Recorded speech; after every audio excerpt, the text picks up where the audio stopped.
Click करें subscribe button पे और दबाएं इस बेल आइकन को सबसे पहले टेक्नोलॉजी और एजुकेशन वीडियो देखने के लिए। आपको पिछले वीडियो में बताया था कि एनआईएस डीएलएड के वेबसाइट पर, ऑफिशियल वेबसाइट पर आपके एग्जाम सेंटर का लिंक आ गया है, जैसा कि आप अभी यहाँ पर फिर से देख सकते हैं। Click here for examination centre, यहाँ जाने के बाद लिंक आ गया है और उसके बाद पूरी तरीके से गाइडलाइंस भी आ गई है। ये चीजें हमने आपको पिछले वीडियो में बताई थी। अब हम यहाँ पर आपको ये बताने जा रहे हैं कि इस गाइडलाइंस में आपके लिए क्या क्या इंपॉर्टेंट है। एक एक करके आपको आगे सारी चीजें मिलती रहेगी, ताकि आपको एग्जामिनेशन में, चाहे वो फर्स्ट सेमेस्टर का एग्जामिनेशन हो या आगे का, सारे का आपको यहाँ पर एक आइडिया मिल जाएगा कि आप एग्जामिनेशन जब देने जाएंगे या एग्जामिनेशन की जो तैयारियां हो रही है वो किस प्रकार से हो रही है, सारा कुछ आपके माइंड में यहाँ पर सेटअप रहेगा। तो ये जब यहाँ पर एसओपी है इनका, जिसे कि हम लोग यहाँ पर नॉर्मल डॉक्यूमेंट बोल सकते हैं उनके गाइडलाइन का, वो हम लोग यहाँ पर देखते हैं। तो यहाँ पर सबसे पहला अगर हम लोग यहाँ पर चलते हैं, पार्ट ए में उनका एसओपी है for evaluation and certification of DElEd programme. इसके लिए उनका मतलब इवैल्यूएशन के लिए और सर्टिफिकेशन के लिए क्या क्या चीजें उन्होंने बताई है वो यहाँ पर हम देखेंगे।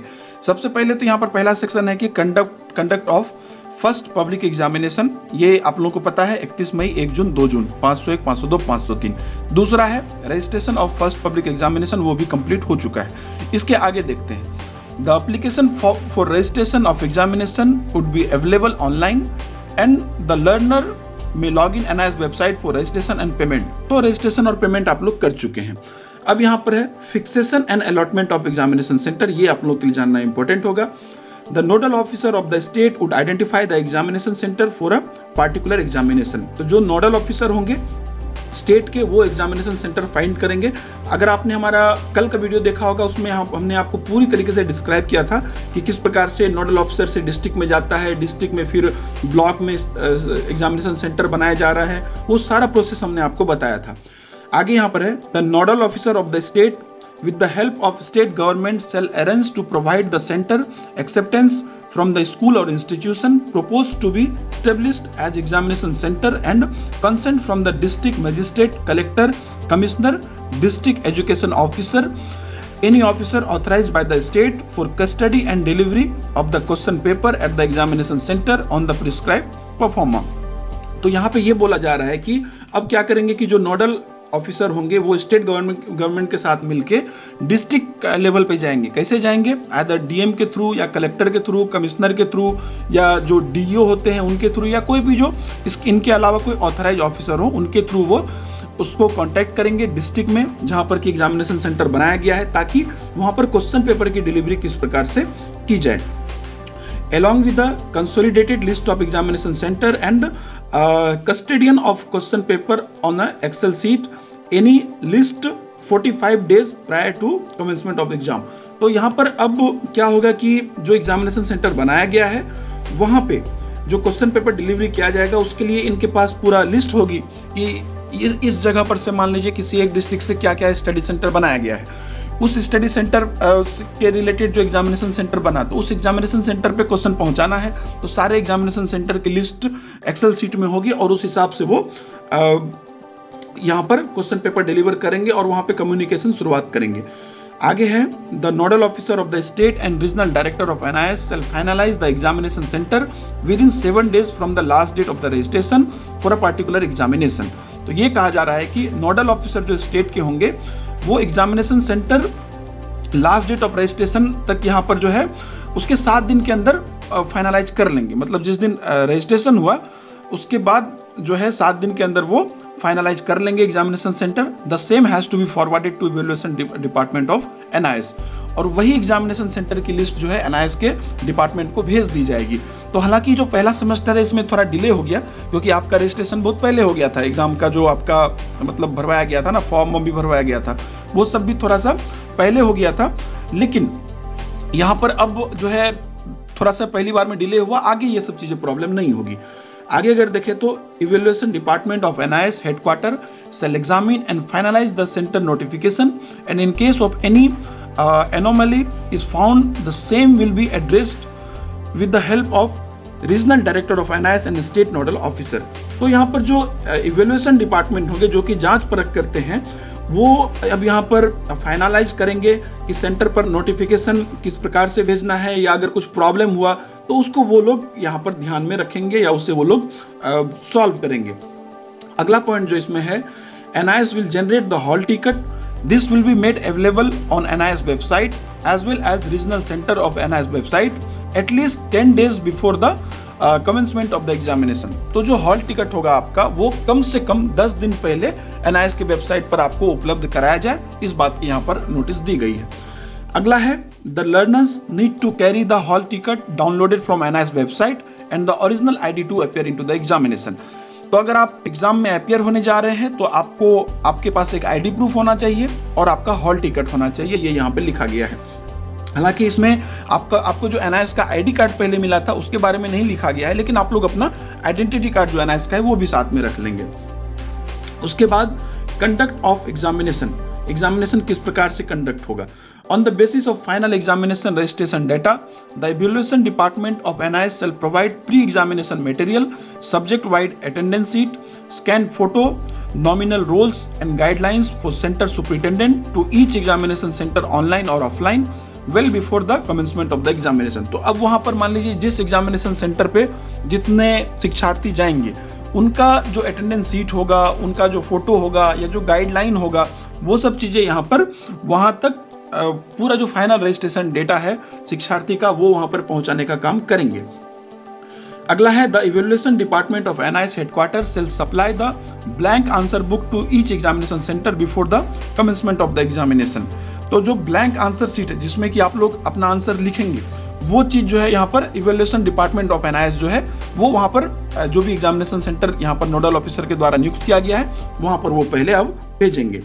The guideline for center superintendent for theory examination of secondary and senior secondary course have to be followed strictly for conduct of DLED examination. तो ये कहा जा रहा है कि जो सेंट्रल सुपरिटेंडेंट के लिए जो गाइडलाइन है थ्योरी एग्जामिनेशन, जो 12th और 10th का जो उनका गाइडलाइन है वही जो है यहाँ पर DLED के लिए भी फॉलो किया जाएगा। मतलब वही जो नॉर्म होगा वही तरीका से DLED का भी एग्जामिनेशन लिया जाएगा। NIS shall calculate the tentative examination center for theory examination and release budget allocation to the regional center of NIS to further release 90% of the expenditure in advance to the examination center to meet the center expenditure। मतलब कि यहाँ पे ये हुआ कि जो इनका खर्चा है एग्जामिनेशन सेंटर का, ये चीज ये लोग कैलकुलेट करेंगे। जब टेंटेटिव एग्जामिनेशन सेंटर इनको पता चल जाएगा तो उसमें यहाँ पर कितना एक्सपेंस होगा वहां पर उतना वहां पे वो लोग कैलकुलेट करके उस हिसाब से वो अलॉट करेंगे मनी।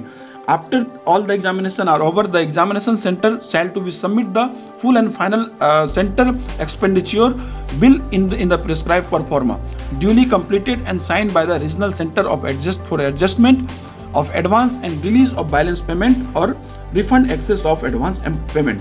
तो जितना खर्चा हुआ उनका वो लोग वहां पर फॉर्मेट है उनका उसमें वो देंगे। उसके बाद अगर कुछ एक्स्ट्रा मनी बचता है तो वो लोग रिटर्न करेंगे। आगे है, the centre superintendent of the examination centre shall be responsible for the appointment of the required staff from a school institution for fair and smooth conduct of examination. तो जैसे कि एग्जाम में मान लीजिए कि जो गार्ड होंगे या जो एग्जामिनेशन सेंटर पे ऑफिशियल वर्क के लिए होंगे वो सब यहाँ पर ट्रांसपेरेंसी के साथ फेयरली और अच्छे से एग्जाम कंडक्ट हो, उस हिसाब से लोग वहां पर नियुक्त हों। आगे है कि after the examination for the particular day is complete, the centre superintendent is required to dispatch the user answer book along with the duly compiled attendance sheet to the regional centre और the place as inform by the regional centre. तो जब exam conduct हो जाएगा तो exam hall में भी आपका attendance करवाया जाएगा, वो अटेंडेंस शीट और जो आपका कॉपी होगा ये दोनों चीज NIS के द्वारा बताए गए जगह पे उनको भेज देना है। उसके बाद आगे है कि as per the consent provided by the state nodal officer the question paper packet of the examination centre shall be made available to the DM, DC, collector, DO or any officer authorized by the state well in advance for its safe custody and delivery to the center on the day-to-day basis। तो क्या होगा कि examination centre पे question पहले से नहीं पहुंचेगा, वो डिस्ट्रिक्ट के DM, DC या कलेक्टर, DO या जो भी ऑथराइज्ड ऑफिसर होंगे उनके पास रहेगा और हर दिन वहां पे क्वेश्चन डिलीवर करवाया जाएगा।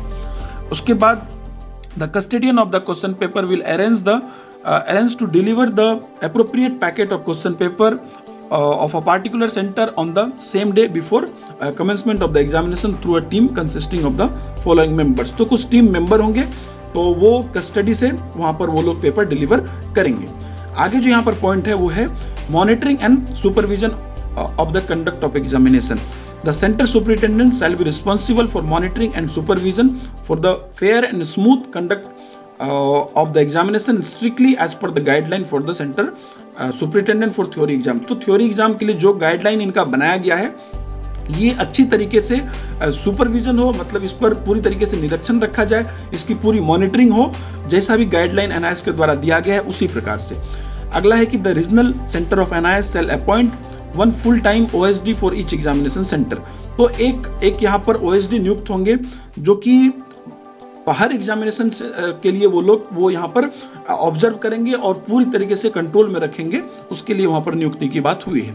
The state government nodal officer and regional director of NIS would be responsible to constitute and depute team for surprise checking during the conduct of examination to ensure free, fair and smooth conduct of examination। तो जो state government और nodal officer हैं वो लोग एक team बनाएंगे जो कि सडन चेकिंग करेंगे, मतलब एग्जामिनेशन हो रहा होगा उस बीच में बिना बताए वो चेकिंग करेंगे जाके, ये देखने के लिए कि एग्जाम सही तरीके से हो रहा है कि नहीं और इसमें किसी भी प्रकार की परेशानियां तो नहीं हो रही है, किसी भी प्रकार की चीटिंग तो नहीं हो रही, इसके लिए वो लोग ये एक नई टीम बनाएंगे।